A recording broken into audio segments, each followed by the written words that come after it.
Pwede kayong pumabol, RD. Yes! Okay? Habol! Kamay sa mesa.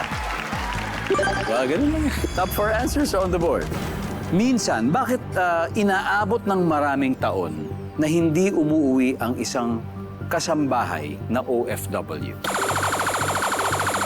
Garrett, dahil May pinapatapos sa pag-aaral.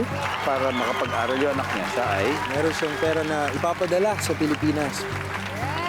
survey says top answer. Okay? Got it? Pass or play?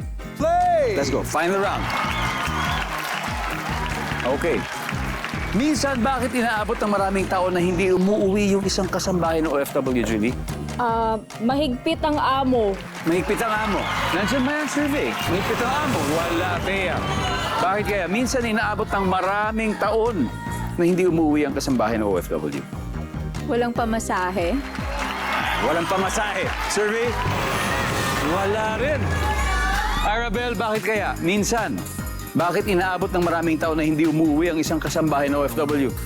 Nakahanap ng mapapangasawa. Yun, nakahanap ng mapapangasawa. Yun. Dalawa pa to. Garrett, drama ko mo, di magsistil sila. Bakit inaabot ng maraming tao na hindi umuwi ang isang kasambahay ng OFW? Hindi pa tapos yung kontrata. Hindi pa tapos ang kontrata, survey. Yun! Julian San Jose. Ano kaya ang sagot dito? Minsan, bakit inaabot ng maraming tao na hindi umuwi ang kasambahay ng OFW? 3 seconds. Kasi?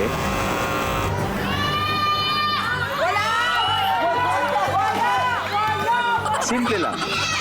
Kung masagot ito, tapos na, panalo kayo. RD, minsan bakit inaabot ng maraming tao na hindi umuwi ang isang kasambahay ng OFW?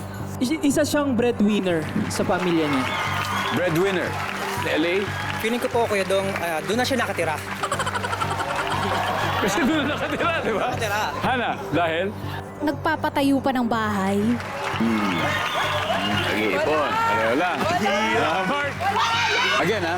Minsan, bakit inaabot ng maraming taon na hindi umuwi ang isang kasambahay, Mark?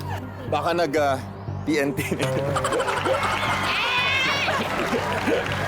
Nag-TNT! Ang sabi nila, nag-TNT daw. Ang sabi ng survey ay... Wala!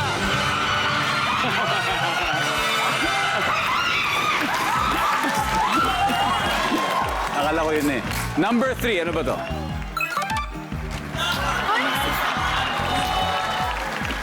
Napamahal sa amo. Iba yung napangasawa. Iba yung may asawa. Ito talagang... Napamahal sa Diba talagang naging close na pa ako, naging family member na niya siya ng pamilya ng pinagtatrabahuhan niya. Ang ating final score, Veiled Musician Philippines, 502 points. The Harmony Squad, maraming salamat. Meron pa rin kayo 50,000 pesos from Family Feud. Thank you very much. Thank you. Ano, Julie? Sino maglalaro sa Fast Money? Ano po? Ako na lang po, tsaka si Arabel. Arabelle and Julie, there you go.